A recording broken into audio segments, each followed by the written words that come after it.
మిత్రులారా, ఇక్కడికి వచ్చిన వాళ్లకు కులం ఏ రూపంలో ఉంది, ఎంత దారుణంగా ఉంది అనేది తెలుసు. మనకి దాన్ని మనం ఎలా తిప్పికొట్టాలి, ఒక నూతన సమాజాన్ని, సమసమాజాన్ని ఎలా నిర్మించాలి అనే చర్చ జరగాలి. నిజంగా కేవీపీఎస్ ఏదైనా ఒక కులానికి సంబంధించిన అంటరానితనం, వివక్షతకు సంబంధించిన కానీ వస్తే గనక రాష్ట్రంలో మొట్టమొదటగా గుర్తొచ్చేది కేవీపీఎస్ఏ.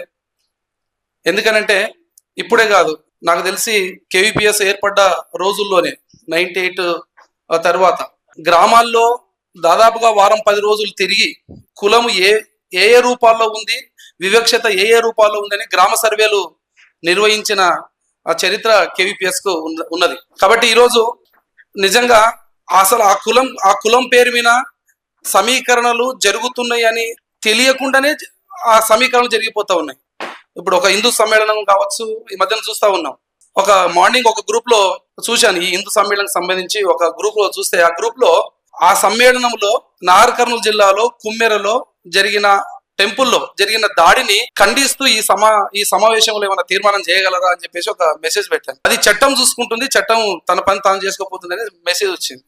చట్టం చూసుకుంటది కానీ మీ నిరసన ఏం తెలియజేశారు అని చెప్పేసి అడిగితే సమాధానం లేదు.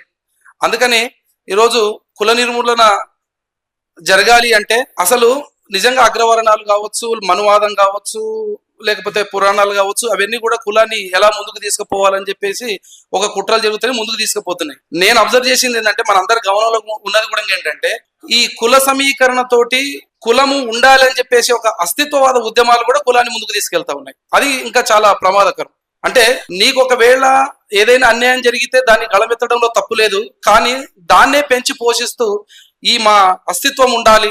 ఒకవేళ నువ్వు ఆ కులంలో ఎవరైనా ఏదైనా తప్పు చేస్తే లేదా ఆ యూనిట్ లో ఏదైనా తప్పు చేస్తే నువ్వు గుడ్డిగా సమర్థించాలి. ఒకవేళ సమర్థించకపోతే నువ్వు కులంలో పుట్టలేదా, కులానికి వ్యతిరేకంగా మాట్లాడుతున్నావు అని చెప్పేసి ఒక పోలరైజేషన్ కూడా జరుగుతూ ఉంది. దాన్ని కూడా మనం ఎదుర్కోవాల్సిన అవసరం ఉన్నది.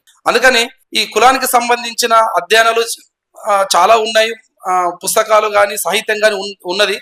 దాంట్లో నుంచి మనం ఈ సమాజంలో ఏ విధంగా ఈ కుల రహిత సమాజం వైపు ఏ విధంగా అడుగులేయాలని అని చేసే కార్యక్రమంలో ఇటువంటి కార్యక్రమాలు చాలా ఉపయోగపడతాయి. మరీ ముఖ్యంగా ఏంటంటే కేవీపీఎస్ తీసుకున్న నిర్ణయం ఏంటంటే ఏ సంఘమైనా, ఎన్ని సంఘాలైనా రానియండి, ఈ యొక్క ఆశయం కోసం లెఫ్ట్ కావచ్చు, అంబేద్కరిజం కావచ్చు, లేకపోతే ఏ ఆలోచనలైనా కానీ అన్ని ఆలోచనలు ఒక వేదిక పైకి తీసుకొచ్చి వివిధ గ్రామాల్లో, హైదరాబాద్ లో కార్యక్రమం కాదు, జిల్లాలో కావచ్చు, గ్రామాల్లో కావచ్చు, ఎక్కడైనా ఈ కార్యక్రమాలు ఈ మాసం అంతా జరగాలని చెప్పేసి ఒక నిర్ణయం తీసుకున్నది ఏదైతే ఉందో అది అభినందనీయం.